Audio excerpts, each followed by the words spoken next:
भगवान शिव जो खुद की अपार शक्ति के गहरी ज्ञान, ध्यान, दयालु स्वभाव के लिए प्रसिद्ध है। भगवान शिव बुराई का नाश करके इस संसार में संतुलन बनाए रखने का देव माना जाता है। उसी के साथ अपने भक्तों पर जल्द ही प्रसन्न हो जाते थे। भगवान शिव का सबसे बड़ा और परम भक्त रावण भगवान शिव को प्रसन्न करने के लिए कठोर से कठोर तपस्या किया करता था। रावण इतने बड़े भक्त थे कि शिव तांडव शास्त्र का रचना भी रावण ही किया था। रावण की भक्ति इतनी गहरी थी कि कई बार भगवान शिव के लिए खुद का शीश दान कर चुके थे। रावण कोई साधारण सा राक्षस नहीं था। रावण शक्तिशाली योद्धा ही नहीं, लंका का महान और समृद्धि राजा था। वह अपनी अपार शक्ति, युद्ध कौशल और बुद्धि विद्यता और भगवान शिव का सबसे बड़ा परम भक्त भी था। रावण की साम्राज्य में सबसे खूबसूरत था सोने की लंका। लंका में भव्य महल, ऊंची इमारत और सोने से सजे भवन थे। लंका अपनी अपार धन संपत्ति और मजबूत सेना, विशाल किले और उन्नत व्यवस्था के लिए काफी फेमस था। इसी साम्राज्य का राजा रावण एक युद्ध के दौरान मारा जाता है और इसके बाद लंका में कई हजारों साल बीत जाते हैं और इसी दौरान कई शक्तिशाली राजा लंका में राज कर भी चुके होते हैं। लेकिन समय के साथ साथ लंका भी समुद्र में डूब जाती है। आज के समय में दिखने वाला श्रीलंका और आज के समय में ही इसे रावण की लंका भी कहते हैं। इसी श्रीलंका से कई ऐसे रिपोर्ट्स भी मिले हैं कि यही रावण लंका है। आखिर समझते हैं कि क्या श्रीलंका ही रावण लंका है या सच कुछ और। ग्रंथों के हिसाब से ये श्रीलंका वाली लंका नहीं है, लंका अलग। उसका कोई प्रमाण नहीं। सोने की लंका कहाँ थी, क्या जहाँ श्रीलंका देश है वो रावण वाली लंका शायद नहीं शायद। देवलोक, पृथ्वीलोक, पाताल लोक, तीनों लोकों में एक ही राज होगा। एक समय की बात थी जब भगवान शिव के आज्ञा से दिव्य शिल्पकार विश्वकर्मा ने देवी पार्वती के लिए एक सोने की भव्य लंकापुरी का निर्माण किया था। पुरी में इतनी बड़ी सोने की भव्य महल की पूजा करवाने के लिए श्री विसर्वा ज्ञानी पिता को बुलाया गया था। श्री विसर्वा ने पूजा और रिचुअल संपन्न किया और इसी पूजा से प्रसन्न होकर भगवान शिव ने श्री विसर्वा से कहा, इस पूजा के बदले कुछ भी दान में मांग सकते हो। तब ऋषि विसर्वा ने इस भव्य महल को देखते हुए पूरी की पूरी लंकापुरी ही दान में मांग लेती है। अपने वचन और दान धर्म के वजह से लंका को देने से मना नहीं किया। ऋषि विसर्वा के बाद लंका का अधिकार उसके पुत्र देवता कुबेर को मिलता है। लेकिन रावण अपने नाना सुमालिया के प्रभाव में आकर कुबेर से युद्ध करता है। इस युद्ध के दौरान रावण लंकापुरी पर अपना पूरा अधिकार कर लेता है। के मुताबिक रावण ने कुबेर का पुष्प विमान भी छीन लेता है। इसके बाद आगे चलकर लंका में रामायण जैसा महायुद्ध हुआ।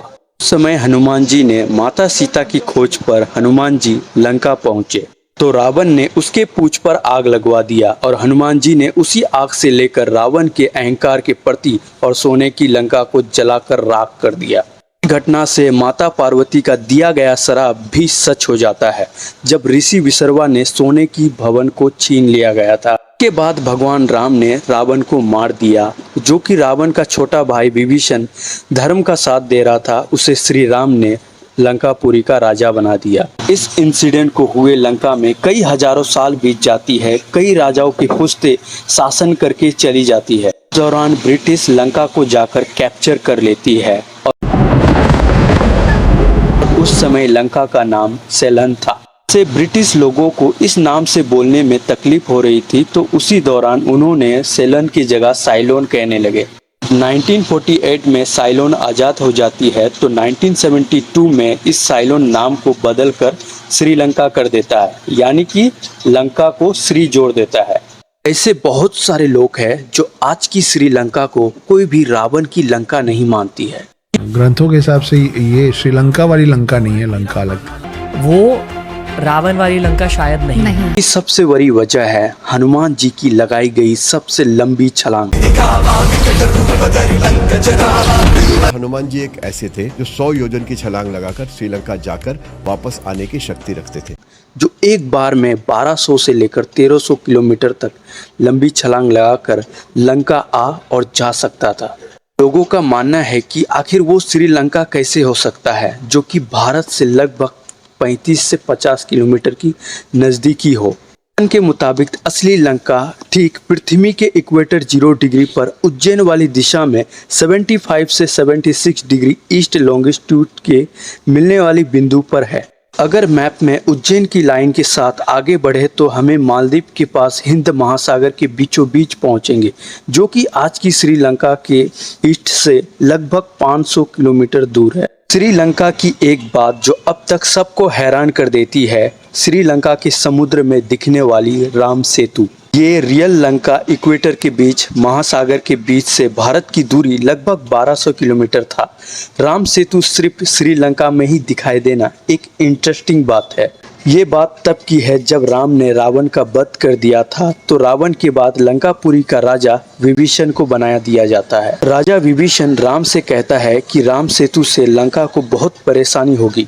उनका डर था कि राम सेतु रहने से भारत में कई ऐसे पावरफुल किंगडम के राजाएं हैं जो समुद्र पार करके लंका से युद्ध करके लंका को छीन लेने की कोशिश करेंगे, जिससे राम सेतु से लंका हमेशा असुरक्षित रहेगी।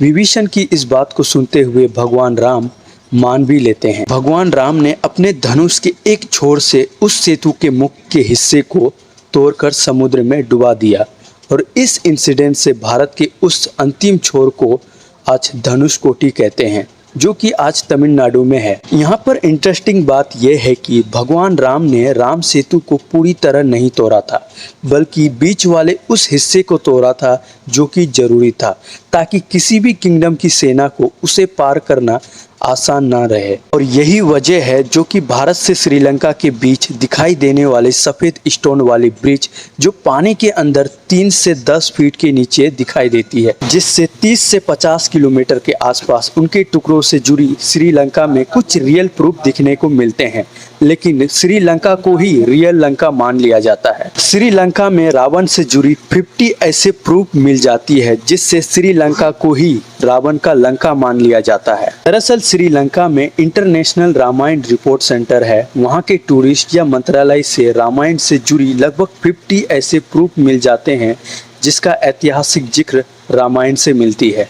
श्रीलंका की रेगला जंगलों के बीच एक विशालकाय का पहाड़ी पर रावण की गुफा है और रावण ने उसी गुफा में कई सालों तक तपस्या की और उसी गुफा में रावण की मृत शरीर को भी सिक्योर रखा गया है। रेगला जंगल की एरिया में रावण की गुफा 8000 फीट की ऊंचाई पर है और उसे 17 फीट की ताबूत में रखा गया है। इस ताबूत के चारों ओर एक खास तरह का लेप लगाया हुआ है, जिस वजह से यह ताबूत जैसे का तैसा है। श्रीलंका के कई ऐसे पहाड़ियों में रावण फल, अशोक वाटिका और गुफाएं खंडर हो चुकी है, जिससे रावण की ऐसे कई प्रूफ भी मिल जाती है।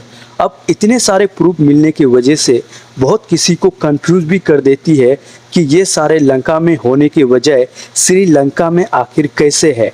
दरअसल रावण का साम्राज्य एक द्वीप तक सीमित नहीं था, उसका राज्य बहुत ही विशाल था, जो आज की श्रीलंका, मालदीव और हिंद महासागर के कई द्वीपों में से मिलती है, जो कि आज के समय में अशोक वाटिका या रावण की गुफाएं मिलती है, वह भी रावण की सेना ठिकाने या चौकी रही होगी। जबकि रावण की सोने की नगरी पुष्प विमान जिस जगह डूबी थी वह भी भारत से 100 योजन दूर था। इसके बाद भी श्रीलंका में एक सिगरिया नाम के गांव है, जहां पर रॉक माउंटेन के ऊपर एक गांव जैसा बना हुआ है और उसे भी रावण से जोड़ा जाता है। क्योंकि लंका बहुत ऊंची एरिया पर था, तो वहां पर मिलने वाले कुछ गुफाएं और दानव जैसे दिखने वाले पैर, जो कि लोगों को कुछ हद तक रावण लंका समझ बैठते हैं। लेकिन सिगरिया गांव की सच्चाई दरअसल कुछ और ही है। सिगरिया में इंसानों का रहने का सबसे पुराना सबूत सिगरिया रॉक ईस्ट में मौजूद अलीगाला रॉक शेल्टर से मिलता है।